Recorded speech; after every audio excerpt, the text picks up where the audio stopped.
Hello and welcome to Coffee with Dr. Carla. I'm Dr. Carla, this is Louise, and we're here today to hopefully talk about a few mental health related issues and the stigma surrounding them. So today we're going to talk about anxiety in school and how that impacts not just the time you're in school, but how it transfers over to all areas of your life and even into adulthood after you've been out of school for a while. So, so when did this anxiety start for you? I want to say it started around the time when middle school started, which is when the stereotypical time you expect bullying to start picking up in. I was one of those students that was basically a nerd. I liked all the type of stuff that nerds liked around the mid to late 2000s, Yep. so like video games, stuff like that. And because I was one of those nerds in that time and the area I was in, still had people getting bullied for having those interests. Okay. And I had a little social group of friends who had the same interests, and as much as I liked being around them at the time, with all the bullying that I went through for all the stuff that I liked specifically, I reached a point where I tried separating myself from that friend group to avoid being bullied just because of that affiliation of having interests that caused us to get attacked. Because it wasn't just me and my friends, it was another group of people who experienced the exact same thing, if not worse. So you're thinking, if I don't hang out with you, then they won't pick on me, or at least maybe not pick on me as much, because maybe they'll forget that I like these things because I'm not hanging around with other kids who like these things. Yeah, pretty Okay. much. Yeah. And so around the time high school started, because I had separated myself with them and couldn't find a group of people I could talk to, I was basically kind of like a loner throughout my first 2 years of high school. I didn't really have any group of friends to like go out to talk to, and I tried to stay quiet about what my interests were in fear of being attacked again for the stuff that I liked. And because I was quiet about it, it was kind of hard to like get along with people that had the same interests. Sure, if no one knows, like if you're not talking about it, then no one knows that you're into whatever video game or whatever. So did you, you isolated yourself in high school. Did you notice, I know there's bullying in high school. I'm not naive enough to believe that it's not, but did you notice kids getting bullied for the same things in high school that you noticed in the junior high? Definitely no. Okay. I noticed there was like a lot more calm. People hung out with their own group of friends and just left it at that. While there was some bullying that would go on, it was definitely a lot less than what I noticed in high school. Though it probably helps because it's such a larger amount of people there compared to the middle school, where it's like a much smaller group of students. Right. That it wasn't going to be as much people attacking others from what I saw. While I did experience a little bit of it, it was nowhere near as much as it was from middle school. Because there was so many new faces, everyone meeting those new faces, people wouldn't like focus on me specifically. And so because you separated yourself from that group of friends you had in middle school or junior high, when it came to high school, did you try to get back in that group, or did you feel like you burnt that bridge, or was that another group that, was it off, did you feel like it was off limits to you? No, it wasn't anything like dramatic or anything along those lines. I definitely did try to reach out to them, but it wasn't like a close connection as it once was, because even they had broken out to meet up with other friends during high school. And I remember when it came time to move away, I would talk to them, ask them if they could reach out to like exchange phone numbers or like become friends on Facebook so we could talk to each other. I had some people added, others didn't add only because like we already had each other added, but they wouldn't respond back or they didn't have a phone at the time.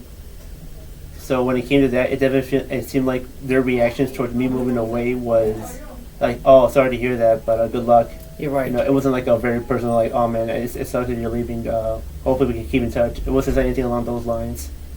So now you're in high school and you moved to a new school. Yeah. And what grade were you in high school when you moved? I had just finished my sophomore year and I was entering junior year. So when most kids are like really got a good friend group, made and all that other good stuff, you're starting all over again in high school. Yeah. My thing was, at the time, I was convinced that I was really close friends with a lot of people there. So when I had moved, I felt like heartbroken that I separated from them.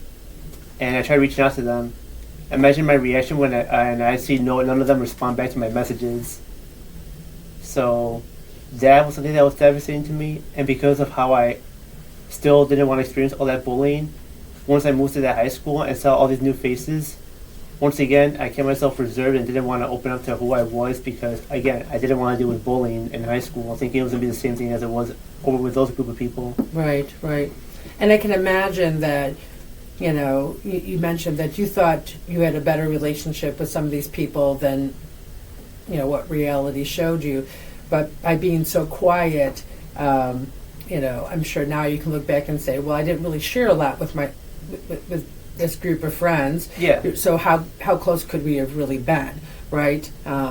Which is so hard, middle school or junior high, depending on where you live, what they call it in high school, are such hard years for teens to navigate. And then if you're already just an anxious person or you've been bullied, makes it even worse. And then, you start isolating and keeping to yourself, and then you don't make the connections you want to make. And so it sounds like it was just a vicious circle, no matter, it just kept going and going.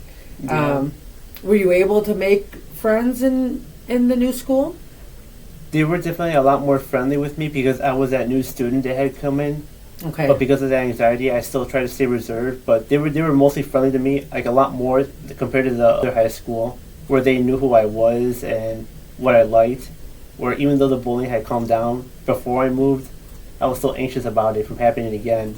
And because I was at a new school, I didn't want to give off the impression that I was easy to bully. So I once again stayed reserved. And I noticed because people were being more friendly, I figured that was because what I was doing was working. So then you just kept doing it. Yeah. I did make one friend who to this day I still talk to a lot, and she's one of my closest friends. But despite her, I don't really have any other friends from high school or from where I used to live. And it's just that one person, and that's it. And then, so I know we've talked about this before, how that experience, through those, 7th grade on up, influenced how you are now as an adult. And so, thinking about that now, how do you see that showing up today? One thing I noticed is I become more open about what I like recently, but it's recent, as in like last year. So it's taken several years for me to be more open with and accepting of what I like and who I am. So much so where I'll go on a date with somebody and I'll stay quiet about what my interests are because I don't want them to think I'm this nerd that people can pick on easily. Although more lately I've been more open to it because that's just who I am. Be your true self, because exactly. At one point they're going to find out one way or another, right? Yeah. And really, it's really lousy to have to go around pretending to be something that you're not, If you had one piece of advice for our audience, what might that be? If I had to give any advice, is just be who you are. No matter what, there's always going to be people that are going to think negatively of you, and you can never please anybody. So if someone has an issue of who you are as a person, I definitely recommend just be who you are, and don't let what other people think what you are negatively affect you, because at the end of the day you'll never satisfy everybody, and there will be people and there will always be people that will accept you for who you are and appreciate you as a person for who you are. Yeah, and I'm going to add that if you are in that situation where you're getting bullied or picked on for who you are, there are. I mean, it may not seem like it, right now, but there are people who do care, like you said. And most importantly, in the schools, we know that sometimes it doesn't feel like there's trusted adults, but at the end of the day, there really are trusted adults. So I would highly recommend reaching out to them as well. Mm-hmm. So thanks for sharing that. So remember, you can change your thoughts, discover your potential, and transform your life by focusing on your overall well-being. So until next time, keep working on being the best you possible. Bye.